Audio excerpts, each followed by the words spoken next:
सहज योग क्या है बाबा?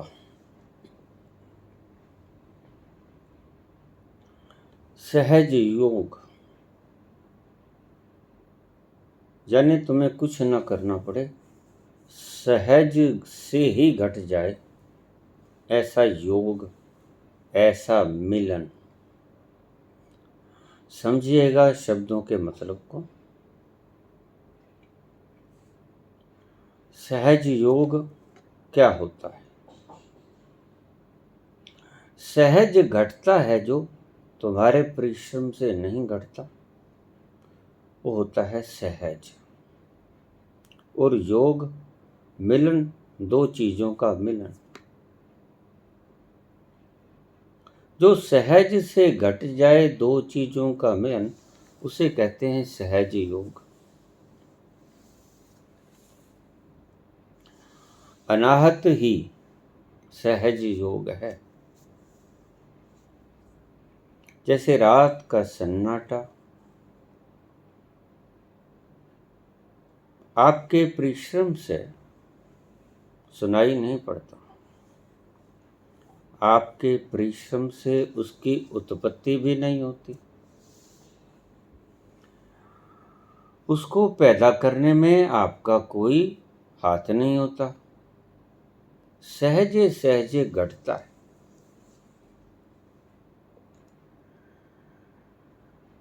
जिसमें आपको कोई परिश्रम न करना पड़े, वो सहज योग है। बहुत से लोगों ने इसकी व्याख्या कई भांति से की है।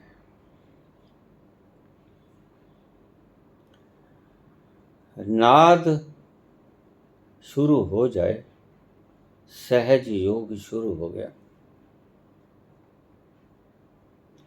अभी कल ही मेरे पास एक बिटिया का फोन आया, नाद शुरू हो गया बाबा, कहीं जाने को दिल नहीं करता।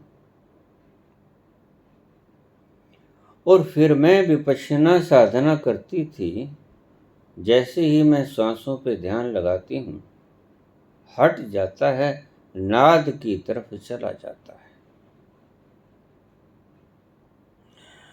मैं आनापान सती योग करती थी, लेकिन जैसे ही मैं उसकी तरफ ध्यान करती हूँ, खिसक जाता है ध्यान नाद की तरफ। मन का ये स्वभाव है, जिधर आपको आनंद मिलेगा ज्यादा, उधर आप जाओगे। आपका मन लुत्फ लेना चाहता है। जहां ज्यादा लुत्फ मिलता है, वहां मन गमन करता है।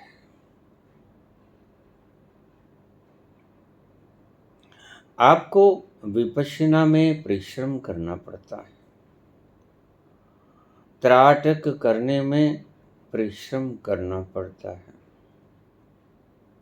आनापान सती में परिश्रम करना पड़ता है, सहस्रार में ध्यान करने से, मूलाधार चक्र में, अनाहत नाद में, इन सब में ध्यान करने से आपका परिश्रम लगता है।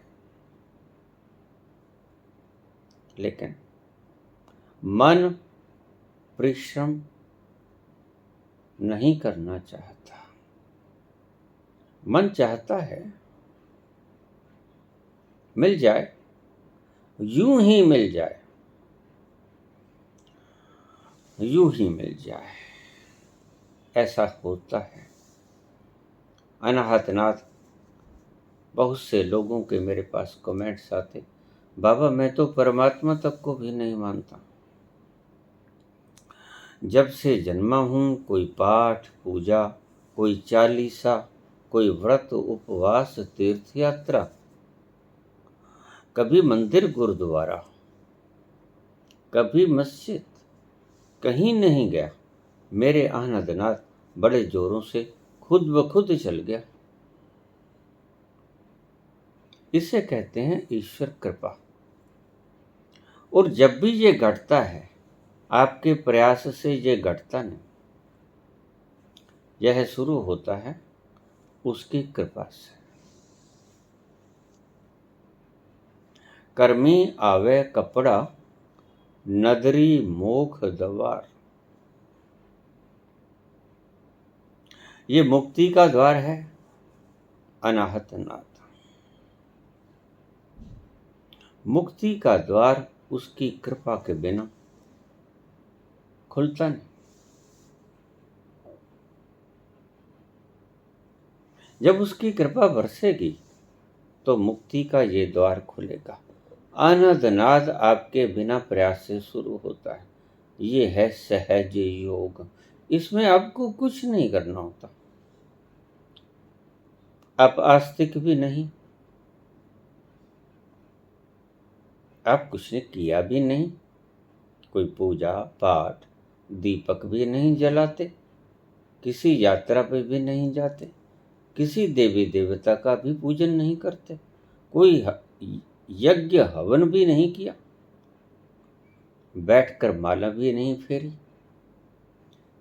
सहज से एक दिन घट जाता है, ये शुरू हो जाता है। ये शून्य की आवाज अकस्मात ही कानों में गूंजनी शुरू हो जाती है। क्या करूं बाबा, मेरा ध्यान हट जाता है। ये आर्टिफिशियल ध्यान है जो तुम्हें लगाना पड़ता है। जब अनाहत नाद शुरू हो गया तो आप लाख कोशिश कर लेना, इतना रस, इतना मिठास, इतना आनंद उस अनस्ट्रक्चर्ड साउंड में भरा है, इतना प्यार का संगीत उसमें भरा है कि आपका ध्यान कहीं और ठहर ही नहीं पाएगा। और जिन विचारों को धकेलते धकेलते, लड़ते लड़ते, झगड़े करते आपने उम्र गंवा दी, वो विचार सहज से रुक जाते हैं। रोज मुझे प्रश्न आते हैं, बाबा मन बहुत तंग करता है, परेशान करता है, ये करो वो करो, यहाँ चले जाओ वहाँ चले जाओ, ये खा लो ये कमा लो, बड़ा परेशान करता है। लेकिन जैसे ही अनहद नाद शुरू होगा आप पाओगे इसकी प्रगाढ़ता बढ़ी और धीरे धीरे धीरे धीरे आपके सभी विचार समाप्त हो जाएंगे। आपको इतना रस आएगा कि मन कोई सवाल ही नहीं खड़े करेगा और मन कोई इच्छा और वासना भी खड़ी नहीं करेगा।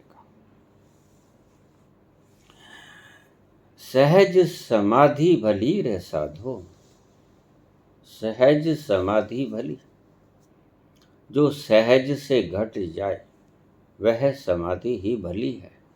जो तुम्हारे परिश्रम से घटे वो समाधि नहीं है।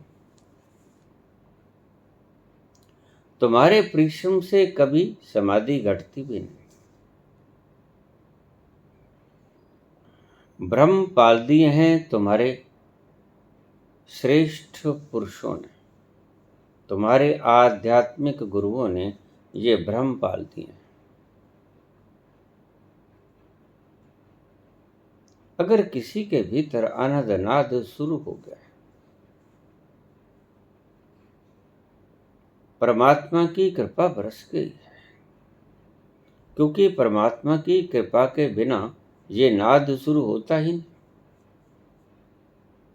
और अगर उसकी कृपा बरस गई है तो आपके सामने कोई चाहे 100 साल से जप तप पाठ पूजा और कोई अभ्यास करने वाला बैठा हो, फीका पड़ जाएगा। उसने कभी आपके अनंत नाद का 1 मिनट का नज़ारा इस 40 वर्ष के जब तक पूजा पाठ में नहीं लिया होगा। धीरे धीरे अगर ये शुरू हो जाए, आप चाहोगे भी तो भी नाम ना जप पाओगे। ध्यान रखना, देख लेना जप के। फिर या तो आपका नाद शुरू नहीं हुआ, दोनों में से एक बात है। अगर आपका नाद शुरू हो गया है और फिर भी आपका ध्यान जप करने में जाता है, तो एक बात स्पष्ट है कि आपका नाद शुरू हुआ ही नहीं। कौन उस मधुर झंकार को छोड़ना चाहेगा एक पल के लिए भी? नहीं, ऐसा मूर्ख कोई नहीं होगा, वहां से ध्यान हटता ही नहीं। तो ये शब्द हाथ पांव से काम कर चीत निरंजन नाथ, ये जो आनंद नाथ की आवाज गूंज रही है, जब आपके सारे फर्ज आप निभा रहे हो, भीनी भीनी धीमी धीमी सुनेगी। वो बाकायदा शुरू है, चालू है। एक बार शुरू हुई फिर नहीं हटती, हटाना भी चाहो तो नहीं हटती।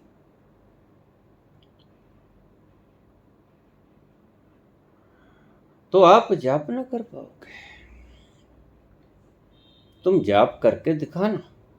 अगर आपके भीतर आनंद नाद शुरू हो गया है, या फिर आपका नाद अभी शुरू हुआ ही नहीं, आपको भ्रम पैदा हो गया है। नाद शुरू होने का एक ही ढंग है परखने का, कि आपका मन उस रस को जब पिएगा तो आपका मन सभी प्रकार के रसों से बेमुख हो जाएगा। परसों ही मुझे एक कमेंट आया, बाबा अब तो जीने का भी दिल नहीं करता। वैराग्य पैदा हो गया। क्यों? क्योंकि इतना रस संसार के किसी वस्तु में हमने पहले चखा नहीं था, इसीलिए वैराग्य पैदा होता है। और वैराग्य का अर्थ क्या है? बाज आए इस मोहब्बत से उठा ले पानदान अपना। वैराग्य का क्या मतलब है? बाज आए इस मोहब्बत से उठा ले पानदान अपना, अपना पानदान उठा ले। इस मोहब्बत से तौबा, ये संसार से तौबा, ये संसार के भोगों से तौबा, ये संसार की कलेक्शन से तौबा, संसार के पदार्थों से तौबा। जीने का दिल नहीं करता, सही रास्ता है, बिल्कुल सही रास्ता है। इसको पीते जाओ, पीते जाओ। जैसे ही जीने का दिल नहीं चाहता, वैसे वैसे तुम्हारे मोह भंग होते रहेंगे, यानी आइडेंटिफिकेशंस टूटती रहेंगी। अगर भोगों से टूट जाए आइडेंटिफिकेशन, तो जो ऋषिगण, जो योगी सैकड़ों सालों में, हजारों सालों में ये काम नहीं कर पाए, कर करके नहीं कर पाए, अभ्यास कर करके नहीं कर पाए, वह तुम्हें बिना किए उपलब्ध हो जाता है। यह बंधन टूट जाता है इस नाद के शुरू होने से। इसे सहज योग इसे ही कहते हैं। इसमें आपको कुछ करना नहीं पड़ा। अगर कुछ करना पड़ा है तो मुझे बता दो। तुम्हारी किसी मेहनत से ये पैदा नहीं हुआ, अकस्मात इसकी गूंज फूटी भीतर से एक झरने की तरह, और आपको इस गूंज में आनंद आना शुरू हुआ, रस आना शुरू हुआ, और जिसको रस आना शुरू हुआ, समझो परमात्मा रस रूप है। परमात्मा खुद उतरने लगा आपके भीतर, क्योंकि वह रस रूप है और तुम्हें उस रस की अनुभूति होनी शुरू हुई, यानी परमात्मा स्वयं तुम्हारे भीतर दस्तक दे रहा है। नाद गूंजेगा उसकी कृपा से, तुम्हारे कुछ करने से नहीं होगा। और जैसे ही नाद शुरू हो जाए, तुम पाओगे कि आपका ध्यान कहीं और ठहरता ही नहीं।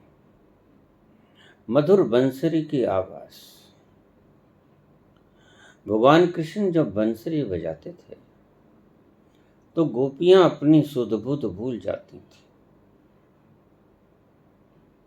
रोटी पक रही है, सब्जी दाल गल रही है, छोड़ छाड़ के भाग पड़ती थी भगवान कृष्ण की बांसुरी की तरफ, आकर्षित हो जाती और वहां उसका मधुर संगीत का पान करती, भूल जाती हम छोड़ के क्या आए। इतनी मधुरता खो जाती वहीं, बस इतनी मधुरता ही जाग जाएगी, तुम्हें सारे कर्ज फर्ज भूल जाएंगे। सब्जी बना रही थी, रोटी बना रही थी अपने बाल बच्चों के लिए, परिवार के लिए। जैसे ही उसकी मुरली की धुन सुनाई पड़ी कानों में, भाग निकली उस तरफ। और देखिए, स्त्रियां तो स्त्रियां, गोपियां तो गोपियां, गायों तक, पशुओं तक, चिड़ियों तक, पंछियों तक, कोयलों तक उसके आसपास वृक्षों पर बैठे उस मधुर ध्वनि का पान कर रही थी। गायें दौड़ के आ जाती, उस मधुर संगीत का रस मानने के लिए। एक अनूठा रस था उनकी इस बांसुरी की जनकाहट के बीच में। बस ये एक जनकाहट ही है, ये एक अमृत का रस ही है जो तुम्हारे भीतर पैदा हुआ। और तुम्हारे प्रयास से पैदा जो चीज नहीं होती वह परमात्मा की देन होती है, और परमात्मा की देन सदा ही अमूल्य होती है। उसका कोई मोल तोल नहीं होता, कोई भाव नहीं होता, कोई दाम नहीं होता। प्रेम ऐसी ही अमोलक घटना है, बिना दाम के मिलती है। प्रेम न बाड़ी उपजै, प्रेम न हाट बिकाय, राजा प्रजा जही रुचै, शीस दे ले जाए। शीस दे दे यानी अपने अहंकार का त्याग कर दे और ले जाए। जब प्रेम भीतर घटता है तो प्रेमी भली भांति जानते होंगे, दूर बैठे, हजारों मील पे बैठे, प्रेमी की याद, प्रेमिका की याद भीतर एक मिश्री सी घोलती रहती है, जिसे हम रस कहते हैं। बार बार याद आए उसकी, मन चाहता है उसमें डूबना। रसधार मन के लिए एक आनंददायक स्वर है। आपको मेहनत ना करनी पड़ेगी मन को जीतने के लिए। मन जीता गया, मन पर काबू पा लिया गया। जैसे ही नाद शुरू होगा, तुम्हारा मन तुम्हारे काबू में आना शुरू हो जाएगा। कोई उपद्रव नहीं खिलाएगा। मन दिन भर रात इस अमृत रस का पान करने में व्यस्त रहेगा। इसको कहाँ फुर्सत, जमेलों में, झंझटों में ये खुद उकताया फिरता है।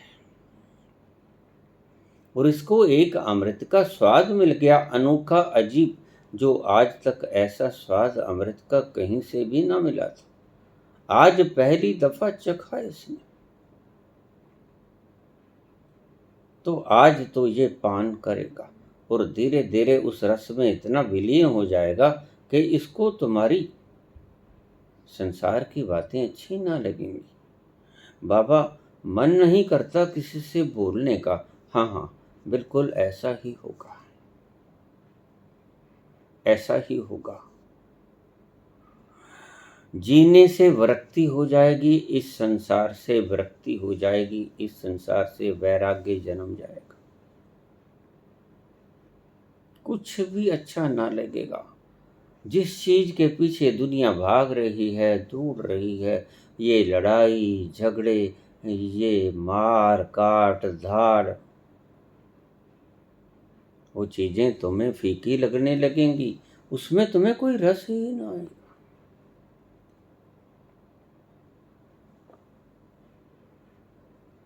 मन उससे दूर भागेगा। मन कहेगा बस मुझे तो उस जगह ले चलो जहां उसकी आवाज गुंजायमान हो रही है, जहां वो अमृत बरस रहा है। चल हंसा उस देश, समुद्र जहां मोती है, चलो वहां चले। ये गम की दुनिया में मेरा मन नहीं करता अब रहने को, तुम्हारा मन कहेगा मैं नहीं रहना चाहता, ऐ मेरे दिल कहीं और चल। गम की दुनिया से दिल भर गया, ढूंढ ले अब कोई घर नया। ये नया घर मिला है तुझे, नया रास्ता मिला है तुम्हें, नया जीवन जीने का संगीत मिला है तुम्हें, नया जीवन जीने की राह भीतर से उमड़ी है। झरना फूटा है आनंद का भीतर से, मन चाहेगा उसका पान करना, और तुम चाहो ना चाहो तुम्हें उसका साथ देना ही होगा। मन मित्र हो जाता है यहाँ। तो भगवान कृष्ण कहते हैं कि मन ही तुम्हारा मित्र और मन ही तुम्हारा शत्रु। इससे पहले मन तुम्हारा शत्रु था, नए नए बखेड़े रोज खड़ा करता था, नई नई वासनाएं रोज खड़ी करता था, नई नई इच्छाएं संकल्प स्मृतियां रोज खड़ा करता था। लेकिन अब वो कोई उपद्रव खड़ा नहीं करता। अब तो मन लागो मेरो राम फकीरी में, नहीं चाहिए मुझे कुछ, वैराग्य हो जाता है। जो सुख पायो राम भजन में, ये राम भजन शुरू हो गया भीतर से। ये संगीत, ये आवाज, ये अजपा जाप भीतर से शुरू हो गया। ये नाद रूपी जाप भीतर से पैदा हो गया। अब मेरा मन इस फकीरी में लग गया। जो सुख पायो राम भजन में, वो सुख नाही अमीरी में। अमीरी में वो सुख नहीं, सो झंझटें हैं, उसका खींच लो, उसका छीन लो, उससे ठगी मार लो, उसका गला काट दो, उसकी जायदाद हड़प लो, उसका पैसा अपने खजाने में भर लो। ये सभी विकार नष्ट हो जाएंगे और तुम्हारे भीतर एक ऐसा रस उत्पन्न होगा जिसकी कोई कीमत नहीं होगी। मन बड़ी चीज को देखकर छोटी चीजों को छोड़ दिया करता है। अगर तुम्हारे हाथ में कंकड़ पत्थर हैं तो जैसे ही तुमने हीरों के दर्शन कर लिए, तुम्हें कंकड़ पत्थर छोड़ने नहीं पड़ेंगे।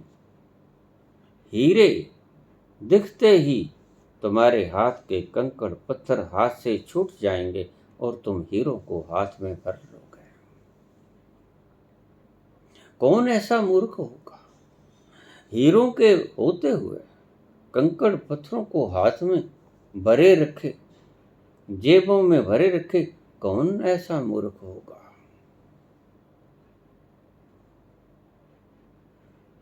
प्रभु संग जब प्रीत लगती है तो ऐसे ही भाव दशा होती है।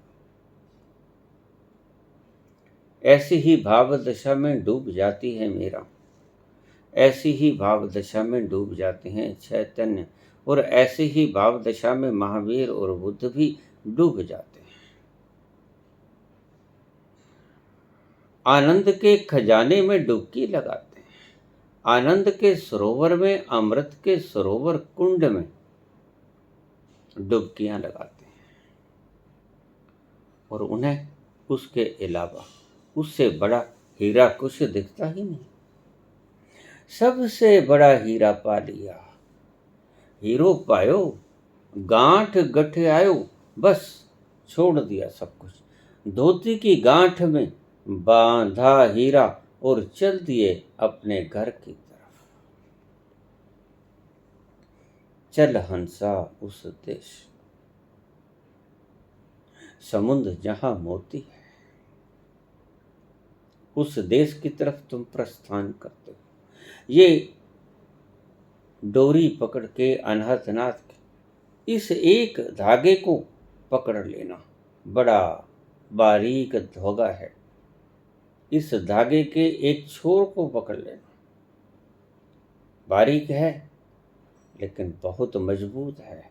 ध्यान रखना, कच्चा नहीं है जो टूट जाएगा, बहुत मजबूत है, परमात्मा की तरह।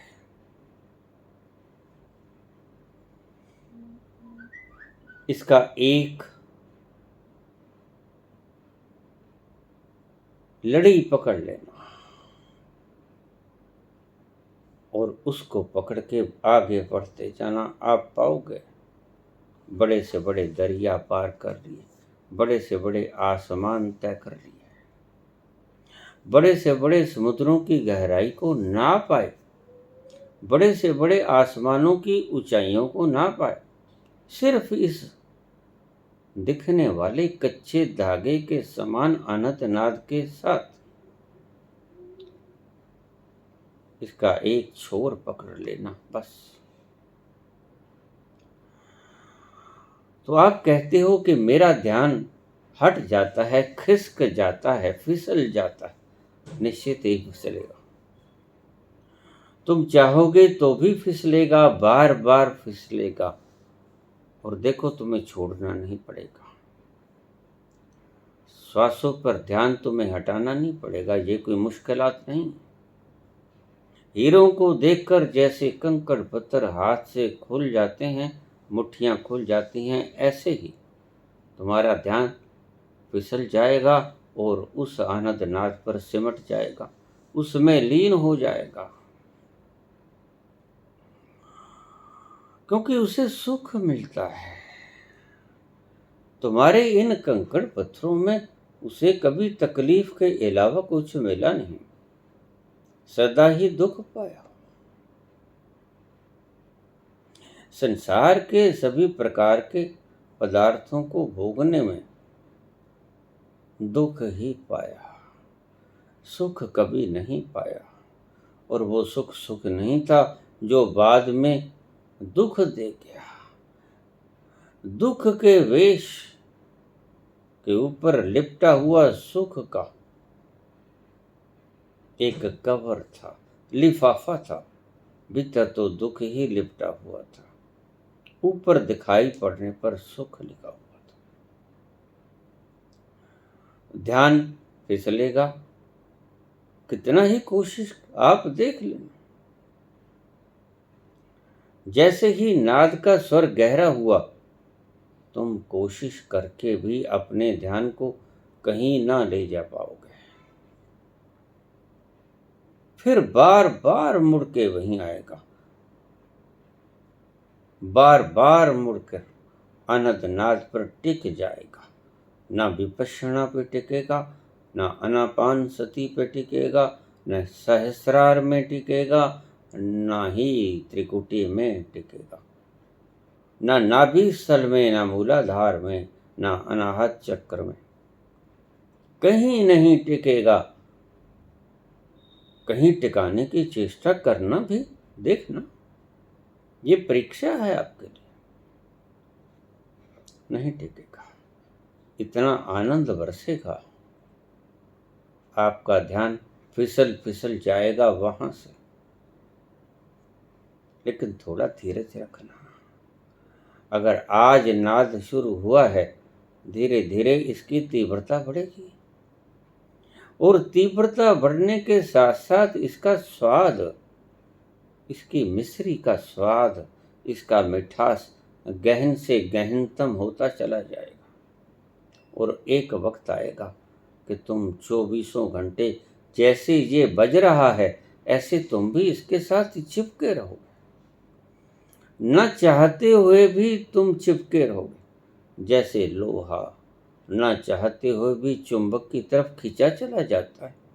लोहे की क्या औकात है जो एक विशाल चुंबक के सामने खींचा ना जाए। लोहे को खींचना ही पड़ता है। नाद के शुरू होते ही तुम्हारा मन कहीं नहीं जाएगा। सभी प्रकार के जाप, तप, पाठ, पूजा, सभी प्रसंग, सभी भूल जाओगे। बस एक जगह केंद्रित हो जाओगे। मन को केंद्रित करने का प्रयास तो मूर्खता से ज्यादा और कुछ भी नहीं। ये तो अभ्यास है। एक स्थान पे लिखा है कि परमात्मा अभ्यास और वैराग्य से मिलता है। मैंने कहा ये गलत है। अभ्यास और वैराग्य दो चीजें बिल्कुल अलग अलग हैं। अभ्यास करना पड़ता है, वैराग्य हो जाता है।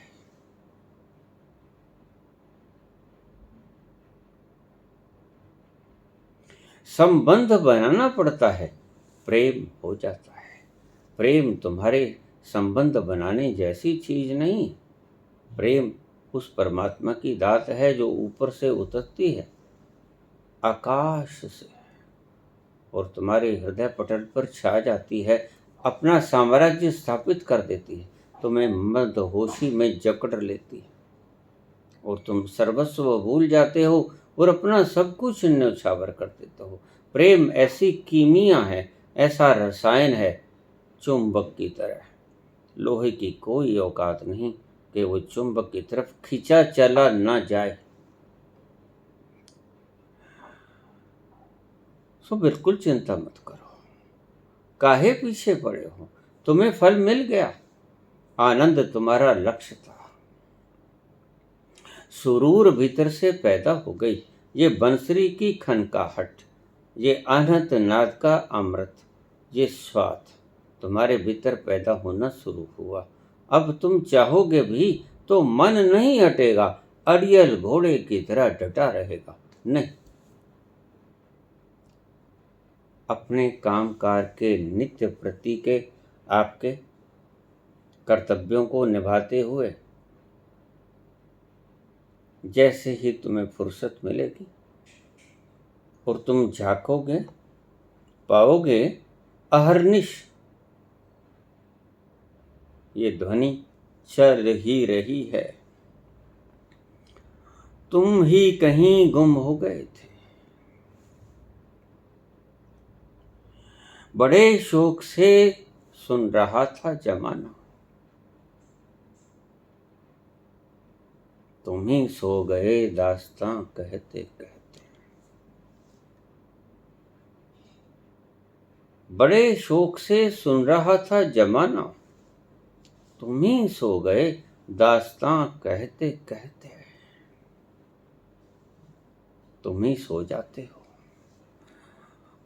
लेकिन मजबूरी है, कर्तव्य पालन करना है, बाल बच्चों के लिए रोजी रोटी का प्रबंध करना है, उनके सभी प्रकार के उपाय करने हैं। तुम्हारा कर्तव्य है। लेकिन जैसे ही तुम कर्तव्यों से मुक्त हो गए, वेल जद भी मिली है फर्जा तुम, तेरे मुख दी किताब ले बैठा, मैनू तेरा शबाब ले बैठा, रंग गोरा गुलाब ले बैठा। ये उसका गोरा गुलाब रंग, ये उसका शबाब तुम्हें ले बैठेगा। जैसे ही फुर्सत मिले अपने कामकाजों से, झांकोगे, अहर्निश वो पुकार रहा है, आ जाओ, आ जाओ, मेरी गोद में बैठ जाओ, मेरे करीब बैठ जाओ। मेरे प्यार भरी लोरी सुनो और इस लोरी की दुलार से सो जाओ, आराम कर लो। थक गए होगे मुद्दतों से, कई कई जन्मों के प्यासे हो, क्षुधा शांत कर लो। थक गए हो, समा जाओ मेरे पास बैठ जाओ, आ जाओ मेरे समीप बैठ जाओ।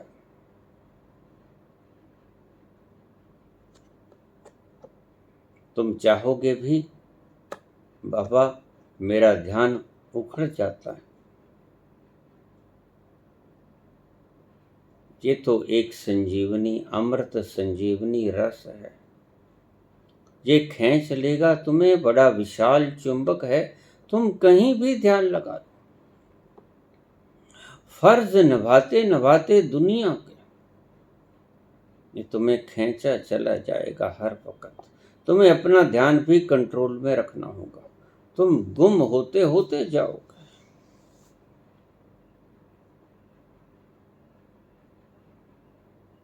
संसार से ताल्लुकात तुम रख ना पाओगे, संसार तुम्हें अच्छा ना लगेगा। संसार की भीड़ भड़का संवाद तुम्हारा मन ना करेगा कि मैं संसार से संवाद करूं।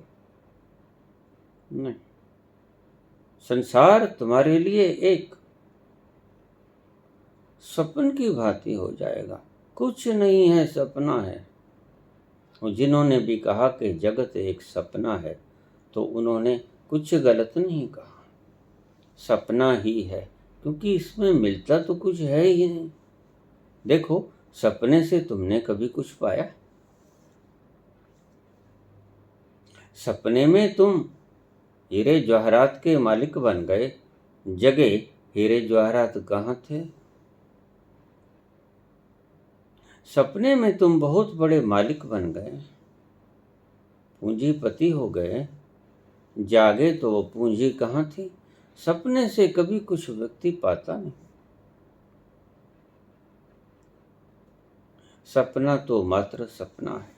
तो जिन्होंने कहा कि ये जगत एक सपना है, उन्होंने गलत नहीं कहा, ठीक कहा।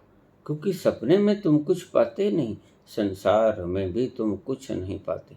लाख इकट्ठा करो, सपने में कितना ही इकट्ठा करो, नींद खुलेगी, आंख खुलेगी, जागोगे, पाओगे हाथ खाली,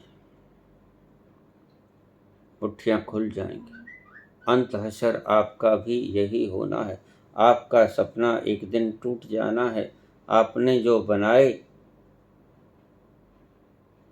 ये विशाल साम्राज्य, जो आपने स्थापित किए,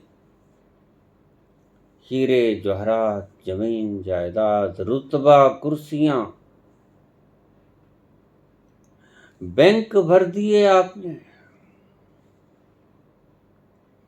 दास दासियां, रानियां,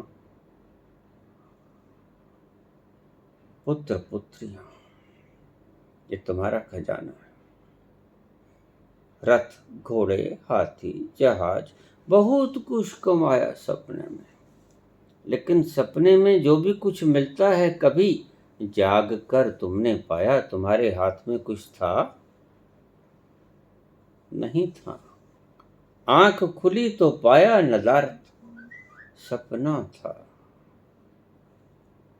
टूट गया। मेरा सुंदर सपना टूट गया।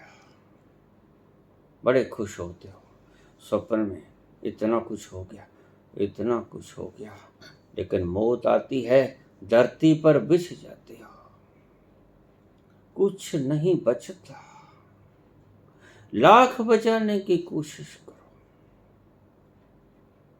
कुछ नहीं बचता।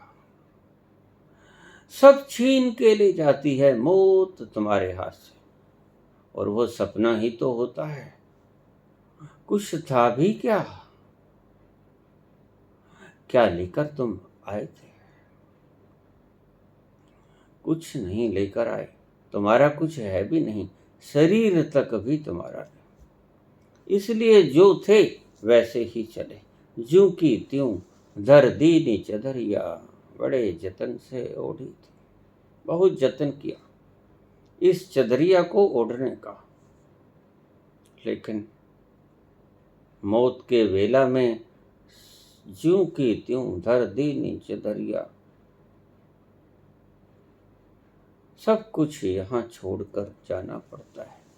अल माई सांव कुंजियां, तियां कर चलियां सरदाई, बहुत सरदारी कर ली, ये ले चाबियां, तेरे खजाने तुझे मुबारक, हमारा तो कुछ था ही नहीं, भ्रम था आज टूट गया।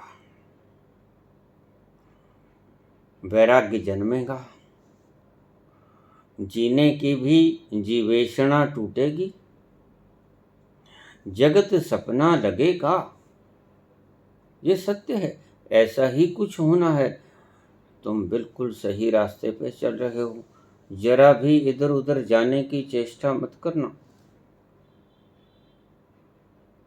भटक जाओगे। हीरा पाया गांठ गठ आया, और चुप करके जैसे गूंगा गुड़ को खा लेता है, उसका स्वाद वर्णित हो ही नहीं सकता। इसी तरह बस आए हो चले जाओ। आए थे खाली हाथ, लेके जाओगे सिंहासन, सब्र का सिंहासन।